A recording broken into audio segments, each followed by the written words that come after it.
Good morning, Woodbridge, and welcome to today's edition of the Literary News. Today we will be digging deeper into the lives of three people, although very different, who went through many hardships in their life. First, we travel to Greece to hear from the ex-king of Thebes, Oedipus Rex. Thank you, Jeannine. We are here live with Oedipus Rex, the incestuous father killer. How are you doing today? Well, I'm seeing better days. Well, obviously. Can you tell us a little bit about your rise and fall from the throne? Well, to make a long story short, my parents sent me away to die after hearing a prophecy that I would kill my father and marry my mother. And obviously, you didn't die. Right. So I grew up adopted. Once I heard the prophecy myself, I ran away to spare my loved ones. I killed a bunch of guys, conquered Sphinx, became a king, and, well, you know the rest. As I was investigating the murder of the king, I realized that I was the one who killed him. I was the baby that they had sent away.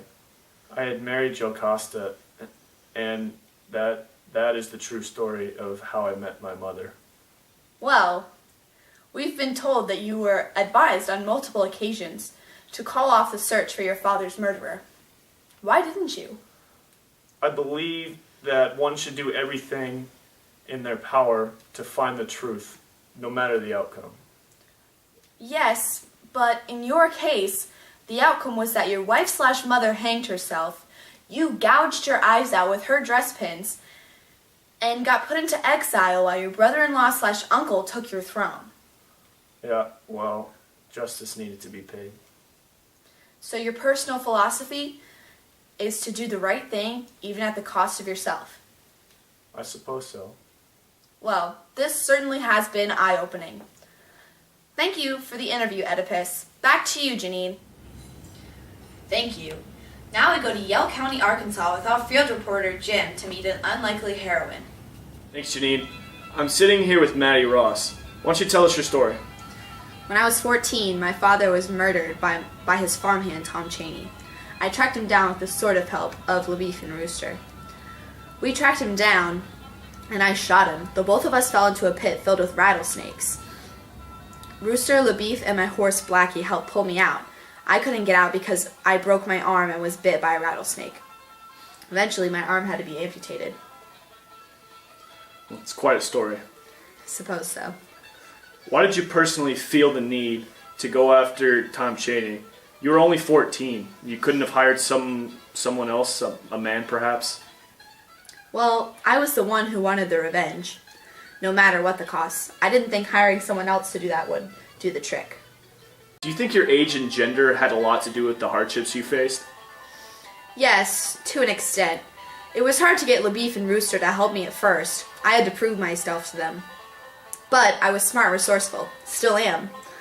I don't go back on anything once I make my mind up. So you're saying that even if you had help, you would have killed Cheney anyway? On your own? Or died trying. Thank you, Jim. We now go live to an opium den for our next guest. People seem to love this gentleman. Please welcome Dorian Gray.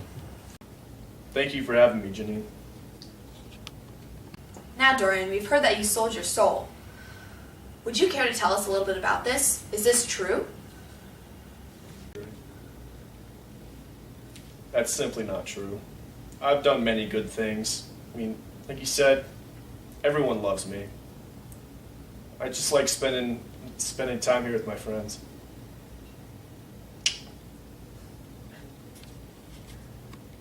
Dorian, please focus.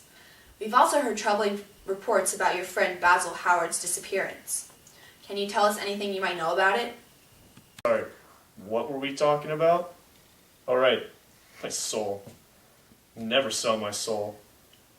As for Basil, I had nothing to do with that. He showed up at my house and we talked a little bit and he left. I haven't seen him since.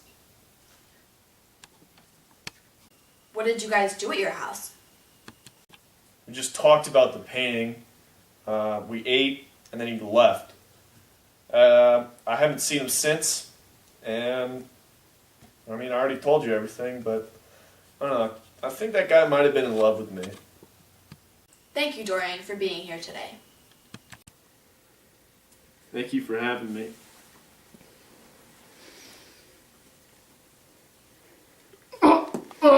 is all the time we have for this broadcast. From all of us here at the Woodbridge Literary News Team, thank you for stopping by.